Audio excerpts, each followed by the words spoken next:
So what do you do when you're in a situation and someone asks you to repeat yourself? Something that's related to this is when you're in a noisy place, but I don't really want to get into that right now. That's a little different.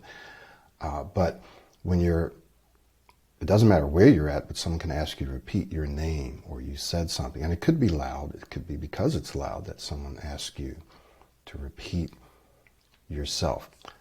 Here's something that I just learned recently, that people are more likely to do what you ask them and to be more receptive to what you're saying when you speak into their right ear.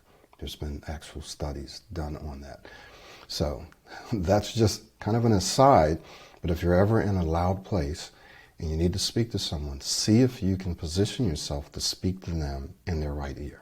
Okay, that being said, let me give you some of the strategies, little techniques and tips and tricks that I've used.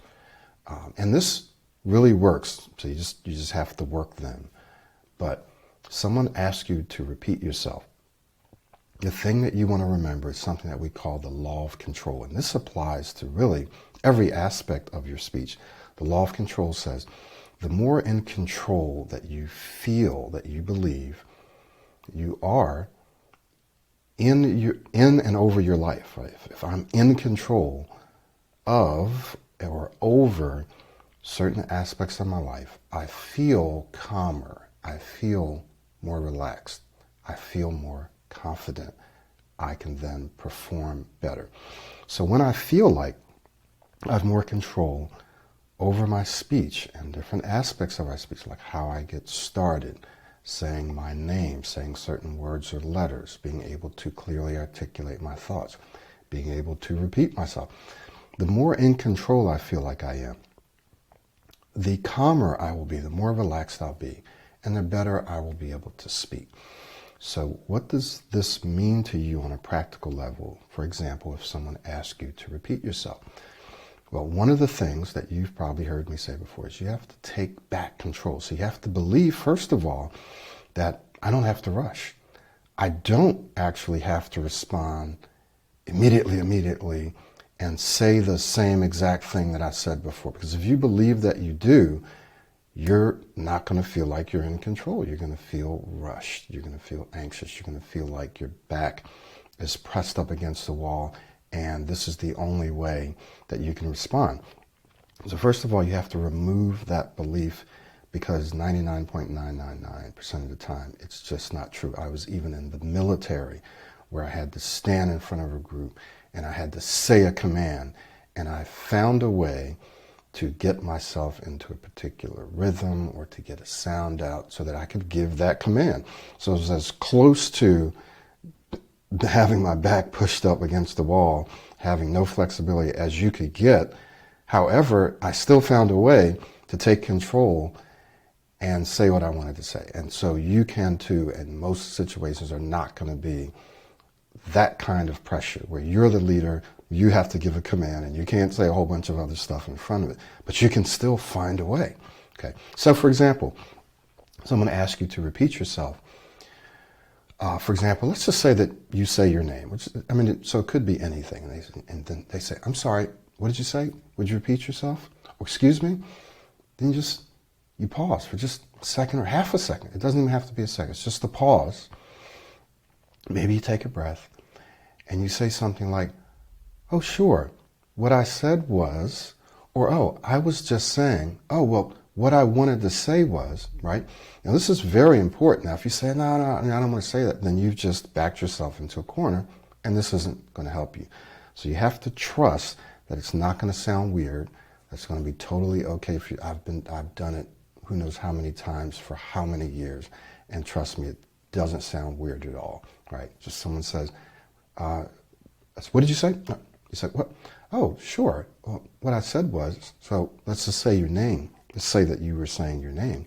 It says, I'm sorry, I didn't catch that. You said, oh, sure. My name was, or I said that my name was.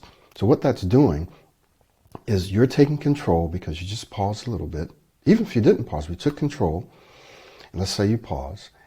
And instead of just saying your name or repeating exactly what you just said, you're telling yourself, hey, I can say this any way that I want, right? I can just say, oh, sure, or yes, or oh, I'm sorry, let me repeat that, right? You're thinking, well, you just got all this stuff just to say, well, guess what? When you take back control and you give yourself those few moments using those introductory words or those introductory phrases, you feel more relaxed. You have more time to get yourself into a flow, right? Now, short term, those are tactics, those are techniques, those are tricks and tips. But long term, if you're working through our system, you won't be reliant upon those all the time. All that you're doing is you're taking back control so that in those situations, you feel calmer, you feel relaxed, that if someone does ask you to repeat yourself, you know that you have different ways that you can do it. So you're creating a success momentum. You're creating a success track record, right? You're taking the anxiousness and nervousness out of those situations. And once you do that, your brain stops thinking and believing that you can't handle it. It stops focusing on it, and someone asks you a question and you just repeat it, right? Without using any introductory words, without using any introductory phrases, right? Without pausing from time to time. But until you get to that place, you have a strategy, you have techniques and tools that you can use whenever you need to for as long as you need to. So what if you have to use them? No one cares. Just do it and keep speaking smoothly, right? It's when people care, oh, I should be able, I need to be able, why do I have to do this? When you start thinking about all of that, you're frustrating yourself, and you are literally recreating and re-experiencing that event, that situation. And by re-experiencing it, that is by thinking about it over and over, you are wiring it in, right? So that when it happens again, immediately your brain says, oh, we have problems with this. We can't do this. And it happens automatically. You don't even have to think about it. Someone asks you to repeat yourself, bam, there's an immediate reaction. Why? Well, because it happened, and then because you thought about it happening, and you worried about it happening, and you got frustrated because it happened, and you're trying to figure out, how can I make this not happen? I don't want this to happen. What I'm telling you is forget about that.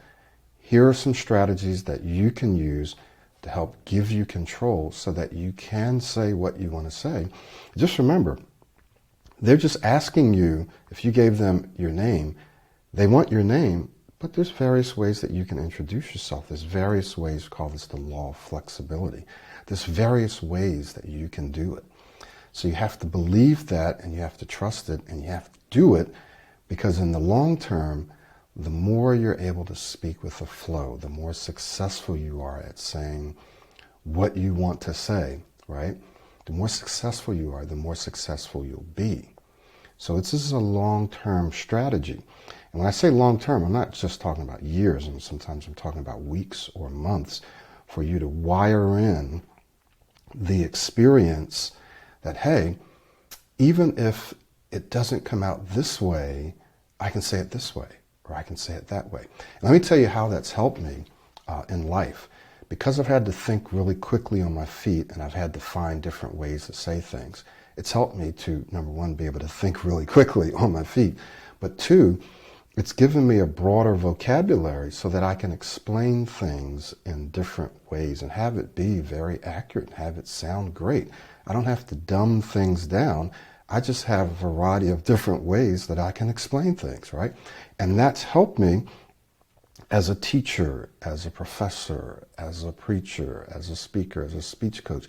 I now have the ability, a very, very highly developed ability, to explain things in various ways, which I can trace back to me having to think very quickly because this word wouldn't come out, so I had to explain it this way, I had to break it down. So trust me, everything that you're going through, you will be able to use in the future. It will become an advantage for you, right? Remember, Pro 90D is not just about therapy and treating, getting you up to normal. It's about helping you become an amazing speaker, a superior speaker, an excellent speaker. So trust the fact that all of the struggles, as long as you trust this process, trust what I'm saying, that if you use these strategies to get yourself started speaking, to repeat what you need to say, it will develop a flow. It will develop a success momentum that then causes you to be more relaxed, where you're not thinking about your speech. You're not thinking about getting started. You're not thinking about introducing yourself. And you'll be able to do it if you trust this process. Okay? So I'll stop there because I could go on. But I hope this was helpful. Give me your comments. Give me your feedback. If you have additional questions, give me those. Also, I will just say this, and you'll hear me say this again.